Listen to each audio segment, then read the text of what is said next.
अगर एक सच बोलने से किसी की जान चली जाए और झूठ बोलने से धर्म टूट जाए, तब आप क्या करेंगे?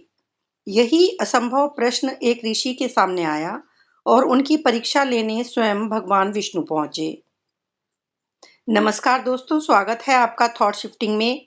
आज की कहानी हमें सिखाती है कि सच्चा धर्म केवल सच बोलना ही नहीं है, बल्कि सही समय पर सही बुद्धि का प्रयोग करना भी है। महान ऋषि सत्यतप की ख्याति चारों ओर फैल चुकी थी। कहा जाता था कि वे कभी असत्य नहीं बोलते। उनकी इसी सत्यनिष्ठा की परीक्षा लेने स्वयं भगवान विष्णु एक अद्भुत लीला रचते हैं। वे एक शूकर के रूप में आते हैं। तो इस कहानी की समरी सत्य तप की परीक्षा मैं आपको पहले बता देती हूँ। महान ऋषि सत्य तप अपने तप, सत्य और धर्म पालन के लिए प्रसिद्ध थे।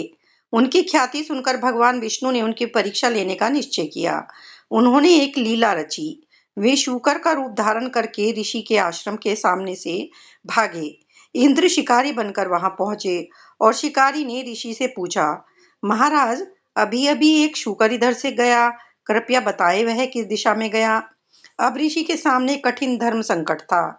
यदि वे सच बता देते तो शूकर की मृत्यु निश्चित थी, और यदि वो झूठ बोलते तो उनका सत्य तप का व्रत टूट जाता। ऋषि ने गहन विवेक से उत्तर दिया, जो आंखों ने देखा तो वो बोल नहीं सकती, और जीभ जो बोल सकती है उसने देखा नहीं। ये उत्तर न झूठ था और न ही उसने किसी की हत्या में सहयोग दिया। शिकारी कोई उत्तर न समझ सका और वह वहां से चला गया। तभी भगवान विष्णु अपने वास्तविक रूप में प्रकट हुए। वे ऋषि की सत्य निष्ठा, करुणा और बुद्धिमत्ता से अत्यंत प्रसन्न हुए। उन्होंने ऋषि को गले लगाया और कहा कि उन्होंने सत्य और धर्म दोनों की रक्षा की। तो आइए कहानी सुनते हैं सत्य तप की परीक्षा।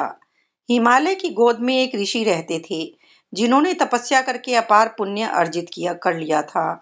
वे आध्यात्मिक रूप से तो शक्तिशाली थे ही, किंतु तपस्या ने उन्हें शारीरिक रूप से भी अत्यंत सशक्त कर दिया था। कड़ाके की ठंड में भी उनके शरीर का आभा मंडल उन्हें गर्म रखता था। कई दिनों तक बिना भोजन के रह सकते थे। उन्हें अपनी प्राण शक्ति से पोषण प्राप्त होता था। किसी भी तरह की शारीरिक पीड़ा उनके आध्यात्मिक सामर्थ्य के सामने आती ही पिघल जाती थी।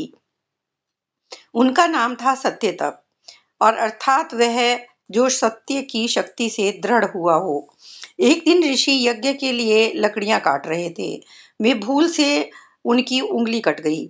आश्चर्य की बात यह थी कि उनकी उंगली से रक्त के बजाय भस्म निकलने लगी। सत्य तप की कटी उंगली को उसके स्थान पर रखा तो वह फिर से जुड़ गई। इस बीच वहां से दो गंधर्व गुजर रहे थे। उन्होंने यह चमत्कार देखा तो तुरंत इंद्र को सूचित किया।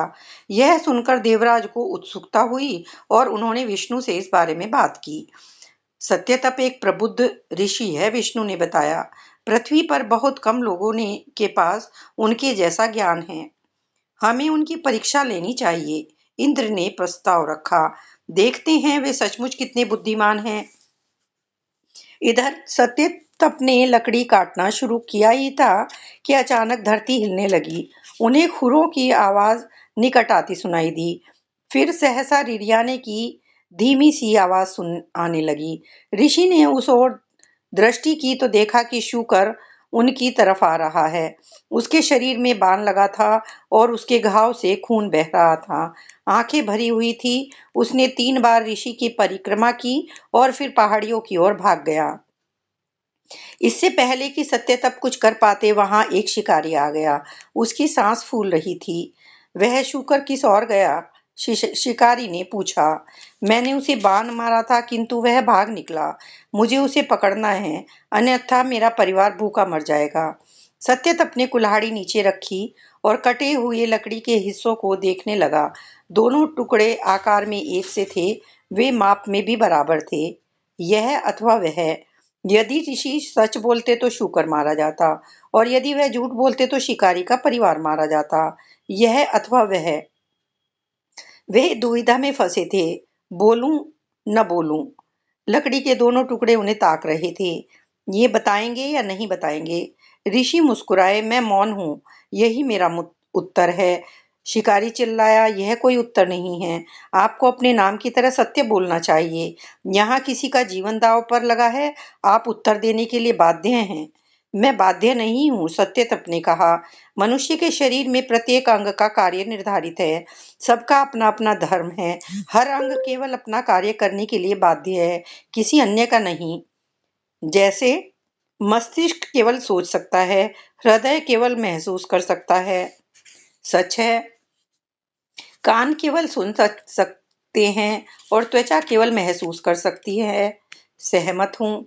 इसी तरह आंखें सिर्फ देख सकती हैं, वे बोल नहीं सकती। जीभ बोल सकती है किंतु वह देख नहीं सकती। आप कहना क्या चाहते हैं ऋषिवर? मैं यह कहना चाहता हूँ कि मेरी आंखों ने देखा कि शुकर किस ओर गया है, किंतु वे बोल नहीं सकती। और मेरी जीभ बता सकती है किंतु उसने देखा कुछ नहीं है। चूंकि मेरी दृष्टि और जीभ ने अपना अपना धर्म निभाया है, इसीलिए मैं और कुछ करने के लिए बाध्य नहीं हूँ। मेरा मौन ही मेरा उत्तर है। तभी ऋषि को हंसने की आवाज आई। वे पीछे मुड़े तो देखा कि शूकर हंस रहा था। फिर उन्होंने पीछे मुड़कर देखा तो शिकारी भी हंस रहा था। ऋषि दोबारा मुड़े तो पाया कि शूकर भगवान विष्णु में परिवर्तित हो गया और शिकारी के स्थान पर देवराज इंद्र खड़े थे। तब सत्यपत को सत्य का एहसास हुआ। वह घुटनों के बल गिर पड़े। क्या मेरे उत्तर से आप प्रसन्न हैं? इंद्र ने ऋषि को उठाकर गले लगा लिया। हे ज्ञानी, हम आपसे प्रसन्न हैं, किंतु इस घटना से हमें क्या शिक्षा मिलती है? इसमें हमें दो शिक्षाएं मिलती हैं देवराज।